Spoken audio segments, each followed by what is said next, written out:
Good morning. I'm having my first cup of coffee and talking with you about partnerships with families. So, we know it's important in any situations where you're working with young children to develop positive relationships with family members, um, especially when you're dealing with children with special needs, because they rely on those family members for all kinds of things. So, involving family in working with children with special needs, especially from early intervention, Individuals with Disabilities Education Act aspect, it's very important. It's written into the laws that families need to be involved. So, what is a family? There is no right answer to this question. Families are people who care about each other and care for an individual. So it doesn't have to be related by blood, it doesn't have to be related in any way. Basically, a family is a unit that has made a commitment to share their lives. So, grandparents, aunts and uncles, neighbors, those can all be family. This is important to think about too, why we don't um, direct communications to parents, right? Because often the people in charge of kids aren't the parents. So, family members, caregivers, those are better terms to use when you're talking with family.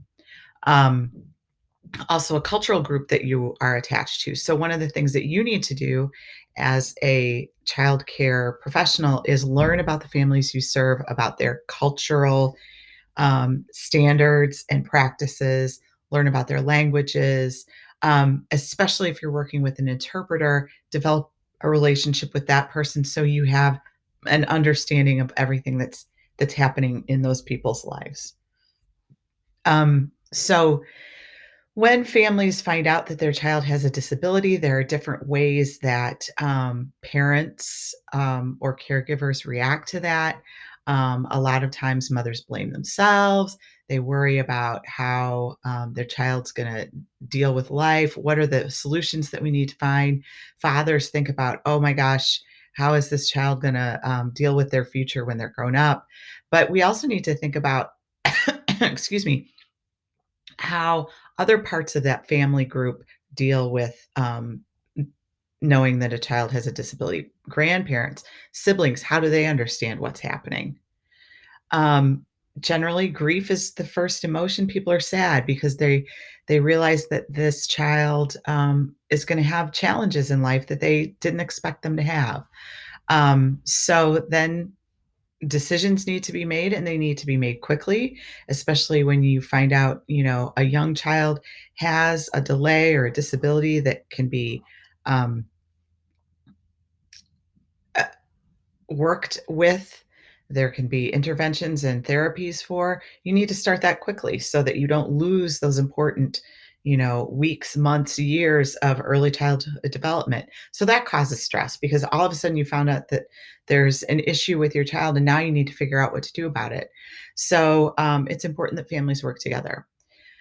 If you are working with children in early childhood who have special needs, and their families, you want to focus on three things: the strengths of the child and the family, promoting the fact that the family has choices, that they can figure out what they want to do, and then helping to develop a relationship where you all work together. So, enabling and empowering families. You want to enable them to understand their child's issues and be able to work with that and to be able to find the people that they can get to help them. And then empowering them is um, doing things in a way that gives the family control. So, in early childhood interventions, so 0 to 3, the whole idea of it is that therapists and providers work with the families to teach the families how to work with the child so that the families are the ones who are actually working with the children. So, we'll talk about that a little bit. Why is it important for parents, families to be involved? Because, this is where children learn stuff. Skills are learned faster when practice is done at home because the skills that children are learning at this point from 0 to 3, and even from 3 to 6, are um, not academic skills, they're useful life skills. And these are the things that they're learning at home anyway, right? Um, Early intervention provides support for parents. So, one thing that it does, in addition to um, giving them the tools to work with their child, it gives them the tools to feel in charge, to feel like they know what they're doing, to understand their child's needs better. So it's support for them. And then consistency of expectations is maintained. So if you have parents who are involved in the process of providing services for their child, then they know what they should be doing at preschool or in other areas of their life as well. And of course, parents know their children best. Um, I think I've mentioned this before. Sometimes parents aren't able to do as much as they would like to, or as they're required to. Work schedules, other children, an understanding of the child's problems or misunderstanding, cultural issues, parental education and health. These are all reasons why parents aren't able to participate in their child's therapies, services, interventions as much as they would like to or should sometimes. Excuse me. So, some ways that parents can participate: they can spend time in the classroom, they can do stuff at home with kids, they can take leadership roles, they can observe in the classroom. Anytime I had a child in one of my classes who had special needs, it was really important for me to make sure that the parents knew that they could come into the classroom anytime. They could participate, they could observe, they could send therapists, people that they were working with, into the classroom. I wanted that child to see that all of us were working together. And of course, I wanted the parents to know that we were all working together for the best for that child. And that's why it's important to develop trust, talking to the parent honestly. So sometimes it's very hard in early childhood. A parent won't know or see that their child is not developing typically. And it's a preschool teacher or a babysitter or home care worker's job to give them the heads up that there's something of concern here. So, the first thing that you need to do is always make sure that your parents, your families understand that you are a professional, that you are someone who is trained in working with young children and you understand child development and you know what typical development looks like. So, um, having that background already is important, right?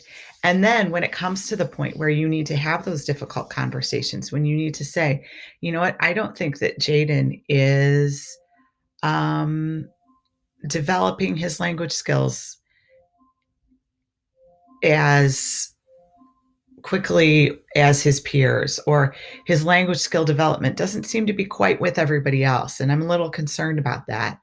So if you already have that trust, if you already have a relationship where parents feel like you know what you're doing, then when you have those conversations, it's easier. You want to be um, as sensitive and respectful as you can and as honest, and you want to make sure that you're protecting the child's confidentiality. It's not your job to talk to other teachers or other parents about what you think might be a problem with this child. It's your job to talk to the parents about that. Communicating with parents, these are all the ways you can communicate with parents, right? Mostly if you want um, if you're going to have that tough conversation, you want to set up a time to meet with the parents face to face to talk about those things.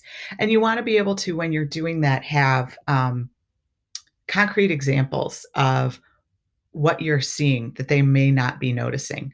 So it might be that you're taking pictures or videos of the child. It might be that you're conducting observations and writing down your notes, but you wanna have it can't just be a hunch. You need to be able to say, "I've noticed that Jaden never talks in class, and his peers are pretty talkative.